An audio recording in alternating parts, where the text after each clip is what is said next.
Hola, muy buenas. Soy Daniel Pérez, estudiante del curso de Administración y Finanzas en la modalidad semipresencial y esta es la unidad 10 de la asignatura CAC y se titula El proceso de la información. Vamos a hablar sobre la Ley Orgánica de la Protección de Datos y digo aquí que la adaptación de la Ley Orgánica de Protección de Datos a la normativa de la Unión Europea en mayo del 2018 ha traído consigo interesantes mejoras con respecto a los derechos de los clientes y, por consiguiente, obligaciones de las empresas de tratar correctamente los datos de los ciudadanos. La herramienta facilita RGPD ayuda a las empresas para que realicen un tratamiento de los datos personales dentro del marco legal establecido, aportando las cláusulas informativas, registro de las actividades del tratamiento de datos, entre otros, siempre enfocando a las empresas que tratan datos personales de escaso riesgo, como datos personales de clientes, proveedores o recursos humanos. Realizando un test online de unos 20 minutos, el programa tendrá toda la información necesaria para aportar al empresario los cambios a realizar para ajustarle a la normativa vigente. El derecho al olvido. Borrar una huella digital por completo es muy complicado y por ello el Tribunal de Justicia de la Unión Europea publicó en el 2014 una sentencia que establece las normas de protección de datos a los motores de búsqueda por Internet.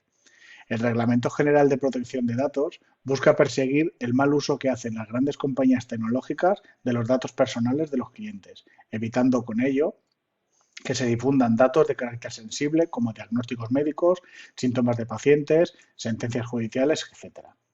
Respetando el reglamento europeo, muchos de los buscadores importantes como Yahoo y Bing tienen sus propios formularios al alcance de todos para que puedan ejercer su derecho a desaparecer de la red.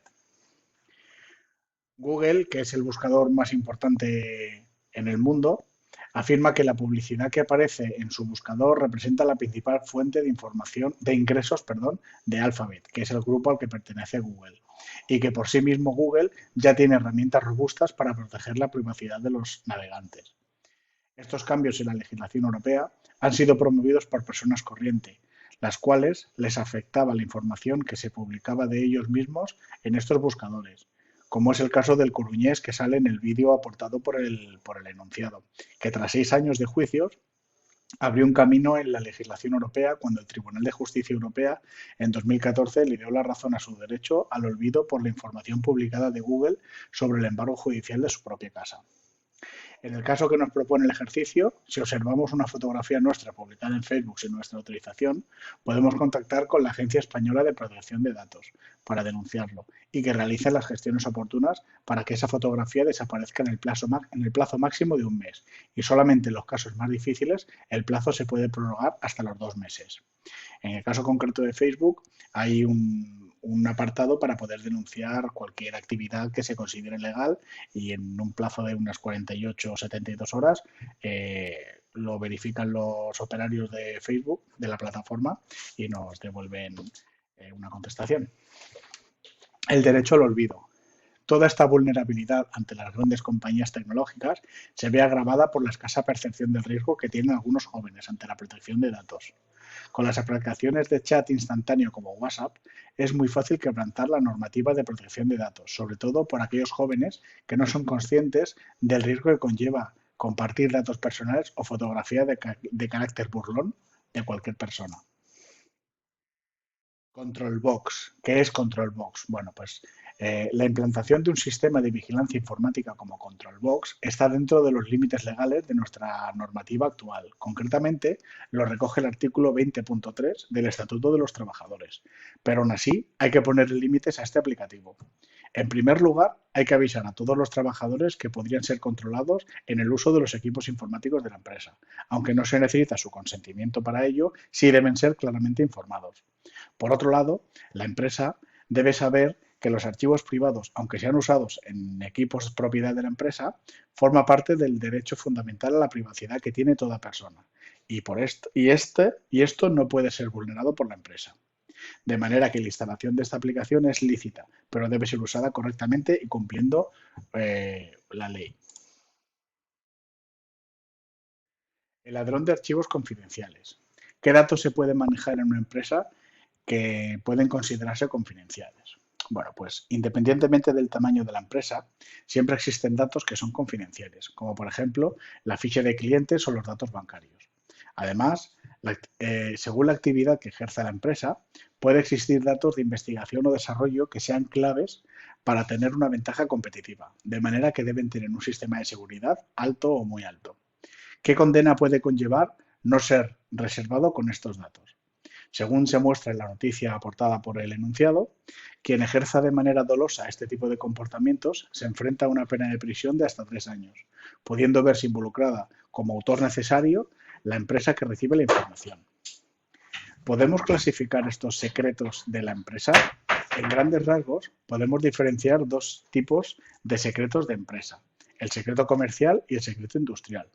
El primero estaría relacionado con la información que aporta un valor añadido a la empresa. Es aquella que cuando es explotada por ella, la compañía mejora su posición en el mercado. Y la segunda estaría relacionado con los conocimientos técnicos de producción y explotación de bienes y servicios. ¿Pueden obligarte a firmar una cláusula de confidencialidad mientras realizas las FCT o en un contrato de trabajo? Sí, pueden incluirlo como requisito indispensable para poder contratar a ese trabajador. Es más, el trabajador está obligado a cumplir dicha cláusula aun habiendo finalizado dicha relación laboral. Si la lista de clientes está publicada en una web de acceso libre, es porque no le han dado la clasificación y seguridad necesaria, de manera que cualquiera podría tener acceso a la misma. Así que no considero que sea robar archivos. Como todo el mundo tiene acceso. Uso debido de la red. El ejercicio pedía un tríptico y aquí he intentado simular, pues eso, un tríptico, ¿no? Pongo, ¿qué valen nuestros datos personales? Esto es un trozo cogido de una captura del propio noticia que aporta el enunciado. Casi 5 euros al mes es lo que, más o menos, concretamente 4,40 euros al mes es lo que le aportamos a Facebook con nuestros datos personales. Y pondría aquí, para que lo lea el hermano pequeño, como decía el enunciado, debemos ser conscientes que en aplicaciones gratuitas el valor de productos son nuestros datos personales.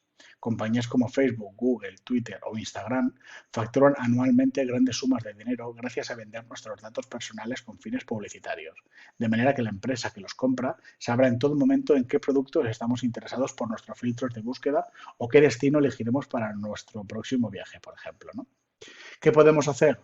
Tenemos que ser conscientes que nuestros datos están en manos de personas, de otras personas, de manera que no debemos dar a conocer nuestros datos personales en redes sociales. Yo aconsejo siempre que no se pongan datos personales ni fechas concretas en los que se va a viajar. Cuanto menos datos se pongan, mejor. Tampoco hay que vivir en un mundo superficial o paralelo, pero bueno, utilizar nicks, no poner nombres y apellidos. Bueno, eso ya por mi trabajo sí que tengo algo más de experiencia. Continuamos. Certificados digitales. Empezaremos a definir lo que son o lo que es un certificado digital. El certificado digital es un documento digital que permite garantizar la identidad de una persona en Internet. Contiene nuestros datos identificativos y es emitido por un organismo oficial de la Administración Pública. El emisor principal del certificado digital es la Fábrica Nacional de Moneda y Timbre. La mayoría de personas físicas podremos obtener un certificado accediendo directamente a su página web o bien personándose en una comisaría de la Policía Nacional, donde el personal cualificado podrá facilitarnos uno. Para acceder a la vida laboral es muy sencillo. Basta con acceder a la página web de la agencia tributaria y buscar la palabra en su propio buscador vida laboral. Tras identificarte electrónicamente, se accede a la vida laboral que se podrá descargar en un archivo PDF. El CSV. Las siglas CSV significan Código Seguro de Verificación y es un código único que identifica un documento electrónico y garantiza la integridad del documento. Este código consta de 16 caracteres que pueden encontrarse al pie del documento o al comienzo del mismo, dependiendo del tipo de documento que se trate. Al acceder a las diferentes páginas web, se debe introducir el código de verificación en mayúsculas y pulsar Enviar para obtener el PDF del documento. En consulta de documentos por CSV, Se pueden cotejar los documentos electrónicos en diferentes organismos de la Administración General del Estado y en algunos ministerios, como por ejemplo el Ministerio de Asuntos Económicos y Transformación Digital, Ministerio de Cultura y Deporte, y también en distintas comunidades autónomas, como la Valenciana, Andalucía, Cantabria, y por último en las entidades locales del Ayuntamiento de Alcolea, Ayuntamiento de Berricegunea y Diputación Provincial de Jaén.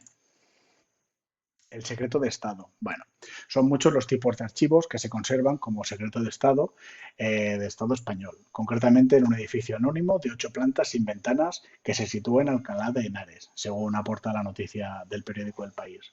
Son múltiples los pactos de seguridad con otros estados, los informes judiciales en tiempos de guerra civil y posguerra, operaciones secretas contra el grupo terrorista ETA, grabaciones, planos, fotografías. Todo este material se guarda en el más estricto secreto que ningún gobernante con poder suficiente quiere abrir, aunque mientras estaba en la posición política critican siempre que no lo hicieran los que están en el poder, ¿no? No es fácil ver material clasificado y se necesita al menos la petición de una cuarta parte en el Congreso de los Diputados para promover la publicación de cualquier documento que tenga esta clasificación. También existen múltiples archivos de naturaleza militar que guardan altos mandos veteranos militares para el uso de información del propio ejército, sin acceso a personal civil, sea o no sea político. Pues nada, esto ha sido todo. Muchas gracias por la atención y nada, nos vemos en el siguiente. Un saludo, gracias.